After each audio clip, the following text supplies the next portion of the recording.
Colonization has resulted in the suffering of many people, and assimilation into Western culture has resulted in the loss of culture through generations. These generations will ultimately feel lost and disconnected from one another and the traditional home they came from. Unfortunately, the wishes of society to conform to the normal oppresses different cultures and favors a more European style of living. Although Western countries accept cultural diversity, the existing norms and expectations of society transition and erase culture from these families who have left their traditional homeland, usually for the belief of a better life in the Western world. This is a large cultural problem for many in Western countries, as many who have their roots in different countries believe that they have been whitewashed. Whitewashed is a derogatory term that refers to someone who doesn't know of or forgets their culture. Many people who were raised in the Western world do not know of their cultural background or are fluent in their traditional language. This leads to a divide between their culture, their family, and themselves. Loss and disconnection are significant to diaspora communities and can leave them feeling ashamed and wishing to reject their culture. Diaspora Canadians believe they have been separated from their culture, as seen by Mai Nguyen, a freelance writer, in the following quote: "When I moved out, it was like I didn't have that bridge anymore, and slowly, I began speaking the language less to the point where I had forgotten really basic words." And Ben Tiangco, in his interview with Carol Eugene Park. Tiangco also says that the differences between traditional Filipino values and the values he had absorbed in Canada led to clashes with his parents. Do you believe that growing up in a Western country such as Canada has made you feel more disconnected from your culture? It does affect it because everything around you is more English and like whitewashed. So I feel like the only kinds of culture I have is from my family, and like usually in schools, they don't teach you a lot of Chinese or Asian history, and it's usually just about like Canada or Britain.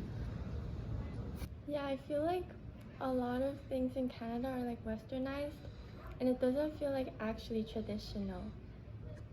Have you resented and wanted to reject your culture at any point? Why? Usually, more when I was smaller, there was like people from different cultures who would make fun of like features or food that I had. So that's like when I used to resent my culture sometimes, but now that I'm older, I've learned to accept it and embrace it. Yeah, one time I brought my lunch and it had like sesame oil in it, so it smelled kind of strong and like bad. So a lot of people would be like, "Oh my god, where's that smell coming from?" And I felt like excluded and sad. No, I feel very proud of my own culture. It feels me more special and more like myself. So it is one of my characteristic in this Western world. So I wouldn't say that. When your family talks in their traditional language, do you feel out of place? Usually, when my family talks in their traditional language, I can understand what they're saying, but to communicate back is a bit hard because usually, like when I'm out or with other people, I speak English and my Chinese skills haven't really been developing.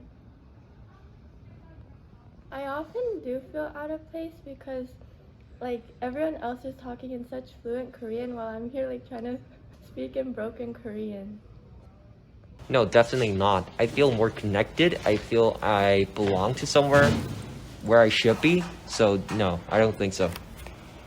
How do you think our current society should incorporate different cultures? I think Canada is a pretty diverse country, but everything is westernized, so I feel like we should do less of that. To be honest, I think Canada is already doing a good job with it, but the only thing that matters is discrimination against Asian, African Canadian, and other people from foreign countries. So I would say the only problem within Canada is discrimination, and if there's no discrimination in Canada, it will be a perfect place. How do you embrace your culture? I try to be more present in like family conversations, especially if they're talking Chinese. And before, like I used to always speak English to my family, but now I try to use Chinese more. And I've been more interested in Chinese traditions, like the history of holidays and stuff. I embrace my culture by speaking Korean with my family, and I also really enjoy the Korean food. I embraced my culture by speaking Korean, but to be honest, I couldn't care less about embracing my culture because it is basically the fundamental thing within my life, so I'm not really aware of it. But definitely, I would embrace my culture with speaking Korean as my first language.